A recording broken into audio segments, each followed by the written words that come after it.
Allow me to give you a short history of the home I live in.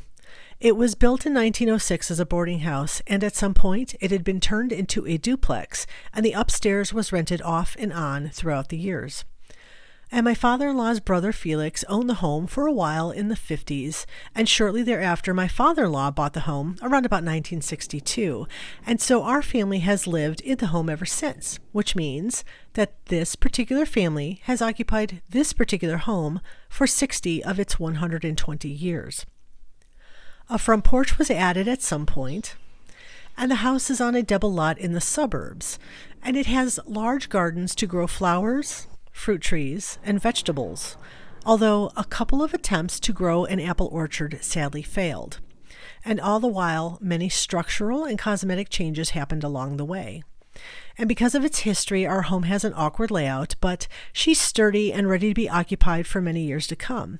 And one day, in the future, our son will in fact inherit the home that we now lovingly call Applewood. This now brings us to this seemingly one-off bedroom that is hidden right behind the kitchen.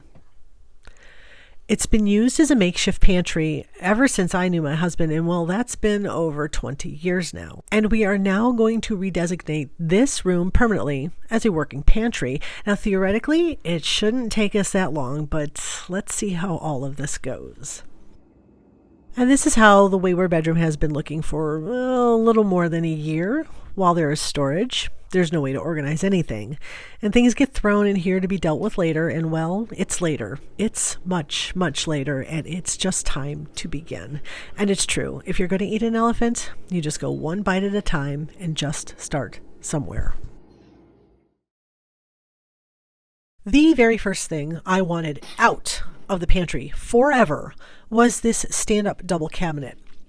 And you would think it was a good idea to keep it. I mean, it's storage after all, yes. But with doors that swing open and shelves that pull out, it was an exercise in really bad use of space. So it's gone. And of course, the next thing on the list was this stainless steel wire shelving unit. Typically a good thing for storage space, but it's simply too big and wildly clunky for the small room, and I just find that it was too easy to trip over it. Unlike its little brother over here, which tucks away behind the door quite nicely, so yes, he stays. The worst part of a job like this is unearthing all of the clutter.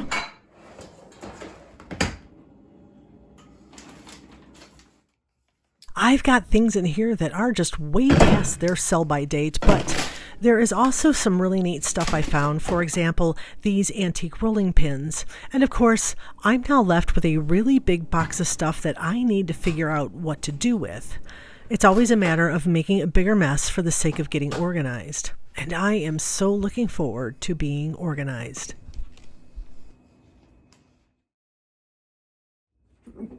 Today is awful. I feel awful. It's just awful, awful, awful. The house is a mess and I don't know what to do. Oh, it's just such a mess. And I've got a fever of about 100. Around there, my husband's still sick. My son's fine, but he's just kind of, there's got to be some end to it.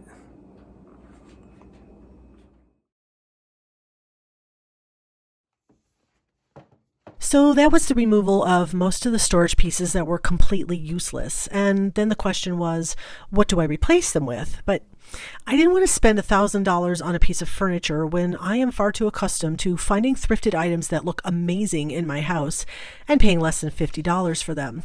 Shelling out $1,000 for a work table or a storage cabinet is just not the option for this cheapskate.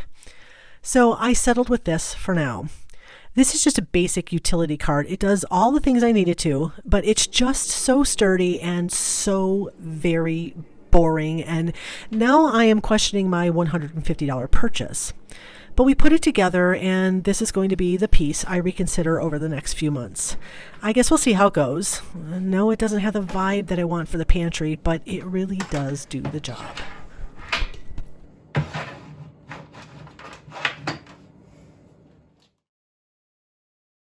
I think it's just the beginning of an amazing transformation, despite the mess, and I am now starting to get a feel for how this room needs to be equipped in order to meet the needs of my busy kitchen.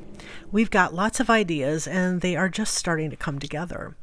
And I am anxiously awaiting for the moment where I no longer have to step over stuff to get to things. I'm beginning the process of decanting food items into storage jars, which is a great way to be organized, along with adding those fun little touches of hearth and home. And that's it for part one of this huge transformation. I've got lots of footage for the stuff we've been doing over the last week, and I can't wait to share it. Basically, I have my husband on call, and he's just been building anything I tell him to. Well, it's been fun. It's been a lot of hard work. And that's all for me today. So tune in again to see the progress. We have shelving we've been building, and I'm very excited for the next few weeks. Leave a like, and don't forget to subscribe, and I'll see you for part two.